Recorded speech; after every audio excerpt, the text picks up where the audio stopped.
حسین رضی اللہ کو ایک احمق،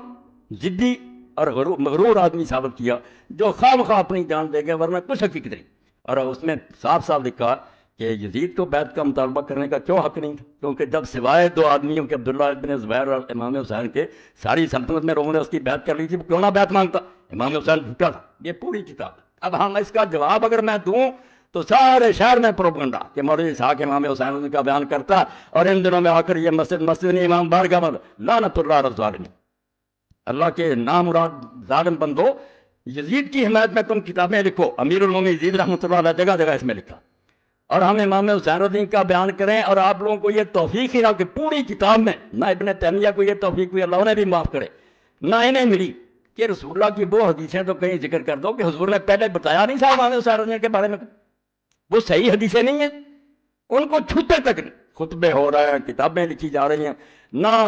کئی تنظیموں کے سربراہ میں ان کا نام کہہ رہا ہوں، وہ بھی لکھ دیتے ہیں ثانیہ کربلا، کوئی نہیں یہ اٹھا کر دیکھتا کہ تاریخ کی جھوٹی روایتیں۔ یہ جو میں نے لکھ دیا کہ محمد باقر رحمۃ اللہ علیہ کی زبانی، اس کے بارے میں تو آپ سمجھ لیں کہ جہاں جہاں یہ لکھی ہے بالکل جھوٹ کا پرندہ۔ اس میں زکریا بن یحییٰ ضریع مجہول ہے، اور آگے چل کر جس نے یہ کہانی گڑھی ہے خالد بن عبداللہ القسری، مکہ معظمہ میں بدقسمتی سے جو لوگ گزر رہے ہیں ان پر پوری ایک کتاب ہے غایۃ المرام، اس میں اس کے حالات پڑھیں۔ اور امام ذہبی جو لکھتے ہیں کہ ناصبین سبات، مکے کے ممبر پر چڑھ کر جو حضرت علی رضی اللہ عنہ علانیہ لعنت کرتا تھا، وہی عبداللہ بن خالد قسری تھا، جس نے یہ کہانی گڑھی کہ امام حسین کے بارے میں یہ بات پھیلا دو کہ وہ تو واپس آنا چاہتے تھے، وہ تو یہ شرطیں پیش کرتے تھے، انہیں تو لوگ روکتے تھے۔ میں کہتا ہوں اس جھوٹے اور حضرت علی رضی اللہ عنہ پر لعنت کرنے والے کی سوا لاؤ کہیں دنیا سے کوئی کتاب جس میں یہ آتا ہے کہ امام حسین نے واپس آنا چاہتے تھے۔ خود یزیدی اور بنو امیہ کا گورنر کہانی گڑھے اور امام محمد باقر کی ذمہ لگا دی، اور تم اس کو یہ شائع کرو کہ کربلا کی کہانی محمد باقر کی زبانی۔ محمد باقر رحمۃ اللہ علیہ نے ان میں سے کوئی بات نہیں کہی، یہ سب جھوٹی بات ہے۔ میں نے دو راوی جو ہے ان کے نشان دے دیے، اصل سند جو ہے وہ تبری میں جہاں سے پتہ چلتا، باقیوں نے جو بلا سند کے نقل کر دیا نا کیسا ایسا، شروع کہاں سے ہوتی، کون بیان کرتا؟ زکریا بن یحییٰ ضریع مجہول، اور آگے کون ہے؟ خالد بن عبداللہ القسری، جس کو کہتے ہیں بغیض ناصبی، ایسا دشمن علی کہ مکہ کے منبر پر حضرت علی رضی اللہ عنہ لعنت کرتا، مگر ایسے لوگ پھر ان کو اللہ تعالیٰ معافی نہیں دیتے۔ آخر میں خود بنو امیہ نے اسے معذور کیا، اور جس برے طریقے سے اس کو پھر کوڑے لگائے کر سزائیں ملی، وہ تاریخ کا ایک حصہ وہ پڑھنا چاہیے کہ ظالم کی گرفت کیسے ہوئی۔ پھر اس کی کہانی لگی پھر تو دشمن اہل بیت کی کہ امام محمد باقر نے یہ کہا، تو اللہ کے لیے توبہ کرو،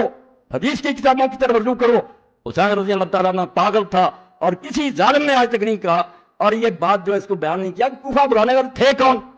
امام حسین رضی اللہ بچہ تھا جو لوگوں کے بلانے پر چلا گیا، جو اٹھتا کہ کوفہ والوں نے بلایا اور بعد میں انہوں نے پورا نہیں کیا، ظالموں شرم کرو۔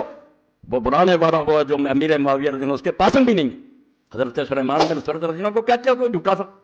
5 آدمی ہیں جنہوں نے پہلا خط لکھا، اور اپنے گھر میں جس نے دعوت دی لوگوں کو بلایا کہ اللہ نے ایک تاغوت سے ہماری جان چھڑائی اور ایک دوسرا ظالم مسلط ہو گیا، آؤ حسین کو کھڑا کرو اور اس کا ساتھ دو، ان ظالموں سے جان چھڑائی۔ وہ خط پڑھو اس کا صحابی کا، امیر معاویہ رضی اللہ کا پتہ لگے کہ وہ صحابی کیا سمجھتے تھے کہ ایک طاغیت تاغوت مرا اور ایک اور مسلط ہو گیا ہماری گردنوں پر، حضرت سلیمان بن سرد خزائی۔ اور بعد میں اس نے کیسے نبھایا؟ اگر اور توفیق نہیں تو البدایہ والنہایہ امام ابن کثیر کی اٹھا کر دیکھ لو، اس کی شہادت کا واقعہ پڑھو کہ کس طرح اس نے ان ظالموں سے بدلہ لینے کے لیے بعد میں پھر لوگوں کو جمع کیا کہ ہم وقتی طور پر ٹھیک ہے دب کر عبید اللہ بن زیاد نے دھوکے سے شہر پر قبضہ کر لیا، کرفیو نافذ کر دیا، ہمارے لیڈر گرفتار کر لیا، ہم مدد نہیں کر سکے امام حسین رضی اللہ عنہ، مگر یہ الزام ہم پر آ گیا کہ ہم نے بلایا تھا، بالکل صریح جھوٹ۔ کوفہ والوں نے کوئی دھوکہ نہیں کیا، ان میں سے کوئی جھوٹا نہیں تھا، وہ سارے امام حسین رضی اللہ عنہ کے والد کے فدائی تھے۔ اور حضرت سلیمان ابن سرد رضی اللہ صحابی جلیل نبی فاضلہ، جن کی شہادت کے واقعات لکھا امام نے لکھا کہ شہید ہو گیا، اللہ ان پر بے شمار رحمتیں کرے، اس کو ظالموں پر بدنام کرتے کہ جھوٹا پھاڑ بنا دیا تھا، بدلہ لینے کے لیے اٹھا۔ اس تحریک کو توابون کی تحریک ہے۔